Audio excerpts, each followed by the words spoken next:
Bienvenidos una vez más a un nuevo video de Menorá 7. En el día de hoy estaremos dando lectura desde el capítulo 6 hasta el capítulo 9 del libro a los Hebreos, esperando que sea de gran bendición para tu vida. No olvides suscribirte, darle me gusta al contenido, comparte estos videos con tus amigos, también con tus familiares. Te invito para que oremos en este momento. Querido Dios que estás en el cielo, alabado y glorificado sea tu nombre. En este momento pido de manera muy especial una bendición por los amigos, amigas, hermanos y hermanas que están viendo este video. Dale tu protección, al igual que a cada uno de sus familiares. Oramos en el nombre de Jesús. Amén.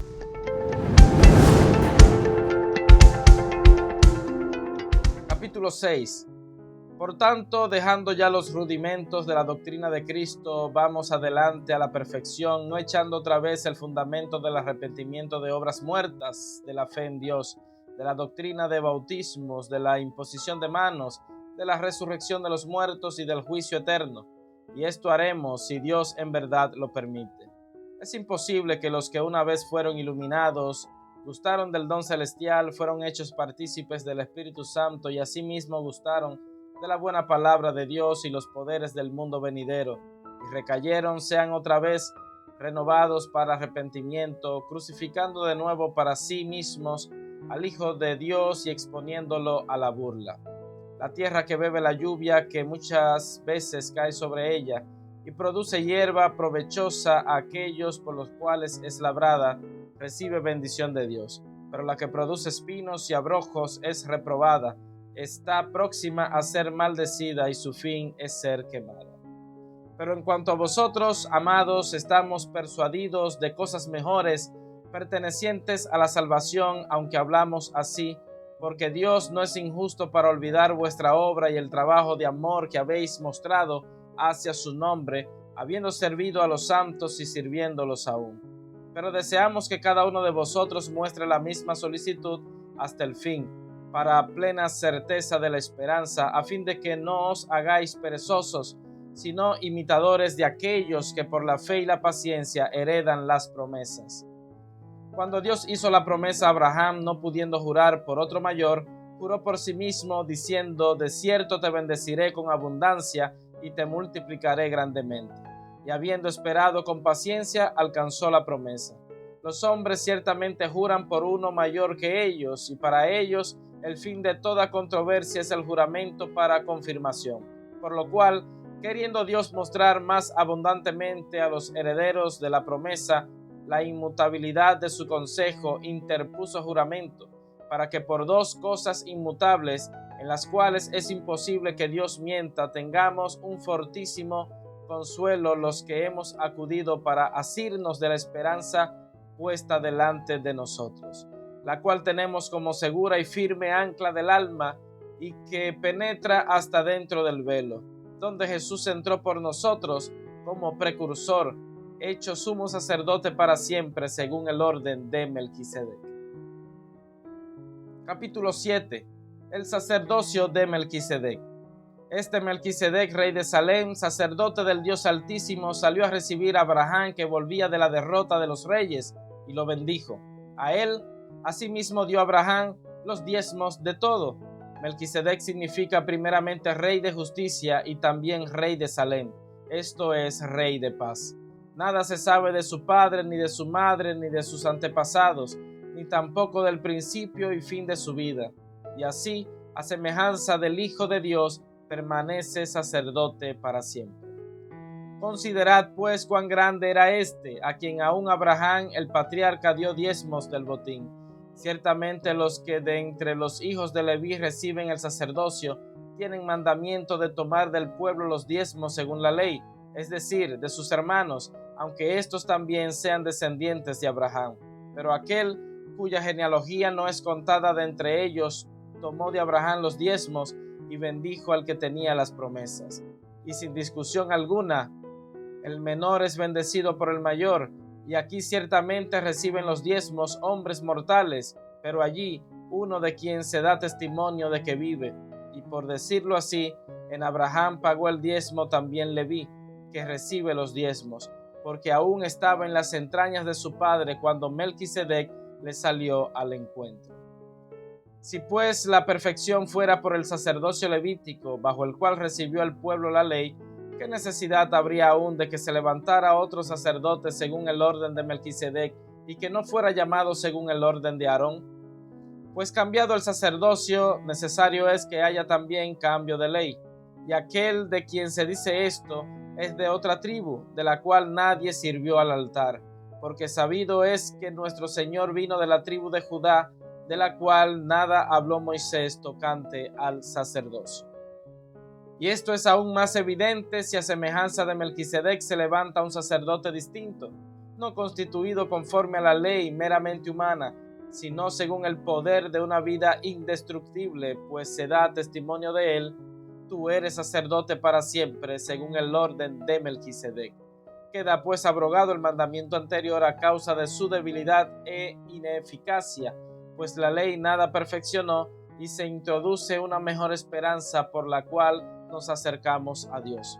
Y esto no fue hecho sin juramento, porque los otros ciertamente sin juramento fueron hechos sacerdotes, pero este con el juramento del que le dijo: juró el Señor y no se arrepentirá, tú eres sacerdote para siempre, según el orden de Melquisedec. Por tanto, Jesús es hecho fiador de un mejor pacto, y los otros sacerdotes llegaron a ser muchos, debido a que por la muerte no podían continuar, pero este, por cuanto permanece para siempre, tiene un sacerdocio inmutable.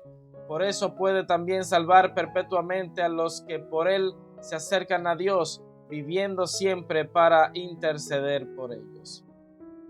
Tal sumo sacerdote nos convenía, santo, inocente, sin mancha, apartado de los pecadores y hecho más sublime que los cielos, que no tiene necesidad cada día, como aquellos sumos sacerdotes, de ofrecer primero sacrificios por sus propios pecados y luego por los del pueblo, porque esto lo hizo una vez para siempre, ofreciéndose a sí mismo. La ley constituye sumos sacerdotes a hombres débiles, pero la palabra del juramento, posterior a la ley, constituye al Hijo, hecho perfecto para siempre. Capítulo 8. El mediador de un nuevo pacto. Ahora bien, el punto principal de lo que venimos diciendo es que tenemos tal sumo sacerdote, el cual se sentó a la diestra del trono de la majestad en los cielos. Él es ministro del santuario y de aquel verdadero tabernáculo que levantó el Señor y no el hombre. Todo sumo sacerdote está constituido para presentar ofrendas y sacrificios, por lo cual es necesario que también éste tenga algo que ofrecer. Así que si estuviera sobre la tierra, ni siquiera sería sacerdote, habiendo aún sacerdotes que presentan las ofrendas según la ley. Estos sirven a lo que es figura y sombra de las cosas celestiales, como se le advirtió a Moisés cuando iba a erigir el tabernáculo, diciéndole: mira, haz todas las cosas conforme al modelo que se te ha mostrado en el monte. Pero ahora, tanto mejor ministerio es el suyo, cuanto es mediador de un mejor pacto establecido sobre mejores promesas. Si aquel primer pacto hubiera sido sin defecto, ciertamente no se habría procurado lugar para el segundo, pues reprendiéndolos dice: vienen días, dice el Señor, en que estableceré con la casa de Israel y la casa de Judá un nuevo pacto, no como el pacto que hice con sus padres el día que los tomé de la mano para sacarlos de la tierra de Egipto. Como ellos no permanecieron en mi pacto, yo me desentendí de ellos, dice el Señor. Por lo cual este es el pacto que haré con la casa de Israel después de aquellos días, dice el Señor. Pondré mis leyes en la mente de ellos y sobre su corazón la escribiré, y seré para ellos por Dios, y ellos me serán a mí por pueblo. Ninguno enseñará a su prójimo, ni ninguno a su hermano, diciendo: conoce al Señor, porque todos me conocerán, desde el menor hasta el mayor de ellos, porque seré propicio a sus injusticias y nunca más me acordaré de sus pecados ni de sus maldades. Al decir nuevo pacto, ha dado por viejo al primero, y lo que se da por viejo y se envejece está próximo a desaparecer. Capítulo 9. Ahora bien, aún el primer pacto tenía ordenanzas de culto y un santuario terrenal, pues el tabernáculo estaba dispuesto así. En la primera parte, llamada el lugar santo, estaban el candelabro, la mesa y los panes de la proposición. Tras el segundo velo estaba la parte del tabernáculo llamada el lugar santísimo. Allí había un incensario de oro y el arca del pacto cubierta de oro por todas partes, en la que había una urna de oro que contenía el maná, la vara de Aarón que reverdeció y las tablas del pacto. Sobre la urna estaban los querubines de gloria que cubrían el propiciatorio. De estas cosas no se puede ahora hablar en detalle. Así dispuestas estas cosas, en la primera parte del tabernáculo entran los sacerdotes continuamente para cumplir los oficios del culto, pero en la segunda parte solo entra el sumo sacerdote una vez al año, llevando la sangre que ofrece por sí mismo y por los pecados de ignorancia del pueblo.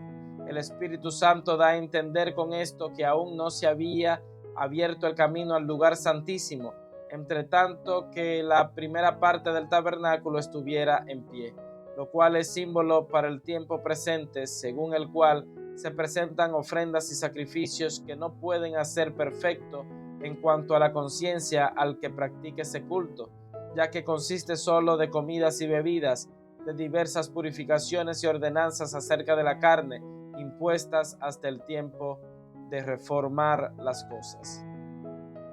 Pero estando ya presente Cristo, sumo sacerdote de los bienes venideros, por el más amplio y más perfecto tabernáculo, no hecho de manos, es decir, no de esta creación, y no por sangre de machos cabríos ni de becerros, sino por su propia sangre, entró una vez para siempre en el lugar santísimo, habiendo obtenido eterna redención. Porque si la sangre de los toros y de los machos cabríos y las cenizas de la becerra, rociadas a los impuros, santifican para la purificación de la carne, cuanto más la sangre de Cristo, el cual mediante el Espíritu eterno se ofreció a sí mismo sin mancha a Dios, limpiará vuestras conciencias de obras muertas para que sirváis al Dios vivo. Por eso Cristo es mediador de un nuevo pacto, para que interviniendo muerte para la remisión de los pecados cometidos bajo el primer pacto, los llamados reciban la promesa de la herencia eterna. Pues donde hay testamento es necesario que conste la muerte del testador, porque el testamento con la muerte se confirma, pues no es válido entre tanto que el testador vive. De donde ni aun el primer pacto fue instituido sin sangre, porque habiendo anunciado Moisés todos los mandamientos de la ley a todo el pueblo, tomó la sangre de los becerros y de los machos cabríos con agua, lana escarlata e hisopo, y roció el mismo libro y también a todo el pueblo diciendo: esta es la sangre del pacto que Dios os ha mandado. Además de esto, roció también con la sangre el tabernáculo y todos los vasos del ministerio, y según la ley, casi todo es purificado con sangre, y sin derramamiento de sangre no hay remisión. El sacrificio de Cristo quita el pecado. Fue pues necesario que las figuras de las cosas celestiales fueran purificadas así, pero las cosas celestiales mismas con mejores sacrificios que estos, porque no entró Cristo en el santuario hecho por los hombres, figura del verdadero, sino en el cielo mismo, para presentarse ahora por nosotros ante Dios. Y no entró para ofrecerse muchas veces, como entra el sumo sacerdote en el lugar santísimo cada año con sangre ajena.